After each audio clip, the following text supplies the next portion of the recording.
G line. Sure. Yeah, so we're just gonna do a G line assault.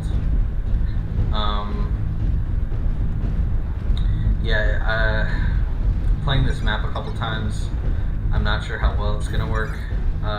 It depends on how many LRM boats they have on their team. If they have a lot of them with Artemis, we're gonna be in trouble because they basically just need a spotter and they can take us out so quickly that we can't kill the spotter before we start dying. Since the Artemis LRMs have a like 90-degree firing arc, they come out really high and they arc over and then they come straight down onto your mech. Really hard to deal with. Just something to keep in mind. I'm sure they're working on solutions for that. I can't believe they aren't. But I won't go into all that. There's enough stuff on the forums. People crying about it. And when I say crying about it, I don't mean in the patronizing sense of the word. I really feel like people are literally crying about it. There's so much anger about it right now. So we've got some missiles incoming on us. It's alright. Yeah, look how much damage that did to my back armor. That was just one volley of missiles. Those might be Artemis. Even though they didn't do the 90-degree firing thing, I think it was just because they were a little bit closer. Normally, it's very distinct how to recognize it. But as you can see, it's really hard to distinguish mechs from the smoke there.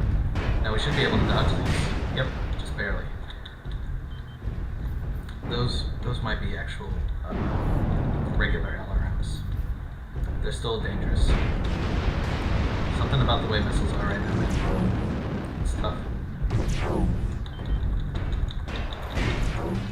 We're doing some decent damage. I wouldn't say anything hero-worthy. The buildings are blocking my line of fire. And now the Centurion is. Nice. Heat vision. Or thermal vision. I always call it heat vision, although I guess that's probably a misnomer.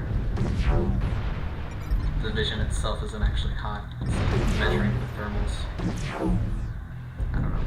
I don't really care. Okay, so this Hunchback has tag, which is unusual, but not a bad idea in my opinion. Considering that he's a brawler, he'll be able to keep tagged on the guys that he's brawling with. Although he's got an M110. Actually, that isn't unusual. I didn't look at his weapons. That is strange. But we're gonna get right up to him. Ah, I wanted that kill. Or no, he's not dead yet. I thought that he was dead. I was wrong. So there we go. We got a kill. I didn't really notice that I was overheating. I probably would have done that even if I had noticed, just because I wanted to get that kill. Bad decision making.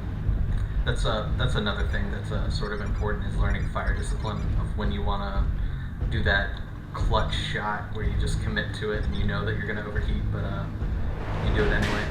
Now this, let's see here. I'm going to go under the bridge here, because I think he can probably fire maybe one more volley at me. Nah, he's all tied up. So we've got critical back damage. Not too bad. Lots of tag on their side. So I just took out his main weapons. He still has his switch aren't gonna be too devastating. I should probably get a little bit more distance with him though. Just for the sake of limiting how much he can do.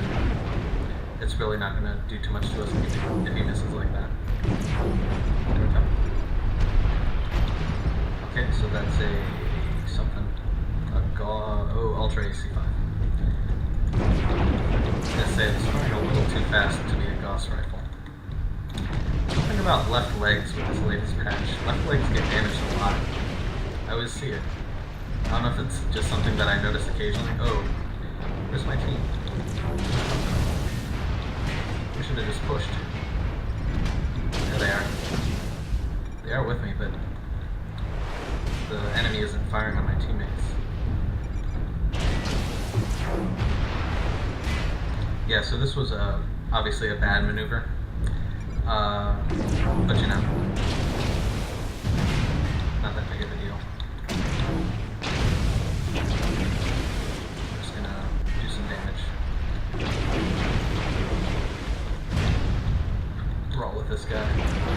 take out his main weapon.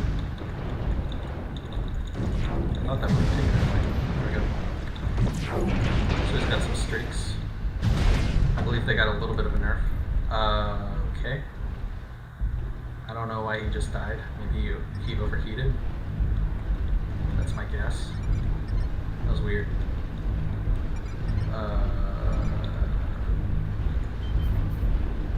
Somebody's complaining about hugs. So that's a brawler awesome, it looked like. I don't remember what all of these things were, but I saw streaks and medium lasers. Yeah, these are brawler. Large pulse lasers also. So we don't want to antagonize them too much. We want to back off. Unfortunately, all my background is pretty much gone. So we're just going to have to... Come on. I know that there's an alleyway here. Yeah. Alright. So we're just going to wait for our team to push up a little bit more. Maybe do some direct fire support. Okay, he's coming for me. That's alright. So now they should be able to focus on it. And we're going to... We might die here. I really need my team to hurry up and help me. I don't think they have the urgency that I have. I'm actually in a bad situation. Oh, fortunately he shut himself down. So that'll give me a chance to escape.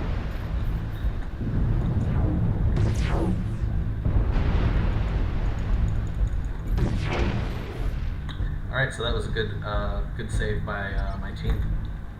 Without me having to say anything. A very fortunate state of events. So I don't want to steal the kill because they saved me. Hopefully they can kill him. Yep. Okay, so there we go. Another good 600 damage. Happy with that. Okay guys, so we're just waiting for our mech to get out of the game from that last match. It's taking a little bit. There we go. Yeah, so some final thoughts on this build. I like it. It's a different way of going about direct fire support. Unfortunately, because it is sort of even though it does have the capability for some long-range fire, it still feels very much like a up-close, mid-range brawling weapon.